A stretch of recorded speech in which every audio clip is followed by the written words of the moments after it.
সকলোকে নমস্কাৰ। যিহেতু উৰুকা দেউতাই মেজি সাজি আছে লগত নামৰ প্ৰান্তত আৰু আমি গোটেইকেইজনী মিলি দেউতাই সহায় কৰি দিছোঁ। দেখিছে আৰু খৰি দিয়াৰ পৰা আৰম্ভ কৰি চপা গঁৰালি সকলোখিনি আমি গোটেইকেইটাই মিলিয়ে কৰিছোঁ।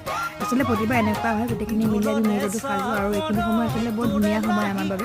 যিহেতু এনেকৈ ভাল লাগে পৰিয়ালৰ উদযাপন কৰি আৰু এয়া মায়ে ধুনীয়াকৈ নিমকি দি থৈছে, ময়ো অলপমান খালি দিলোঁ। আজিয়ে নাথাকে আৰু ইয়াতে ফটককৈ দুপৰীয়া খাবলৈ বুলি বনালোঁ। আগদিনাখনে মাছ আছিলে, আগতে দিছিলে ন ভিডিঅ' মাছৰ ভাপত দিয়া ফুৰিব লগত, গতিকে এইটো দুজন আনিয়ে এয়া হৈ আছে সুন্দৰ দুপৰীয়া খাব। উৰুকা নিশাৰ বাবে সাজু কৰিছোঁ। ছাগলী মাংস আছে, মায়ে বনাব সেয়া, বাকীখিনি ভাজি খাবলৈ আৰু এয়া চুঙা চলাৰ মানুহ অলপমান চুঙা দিলোঁ মাংস, তাৰপাছত অলপ কৰিলোঁ আৰু সেয়া হৈ গ'ল খাবলৈ।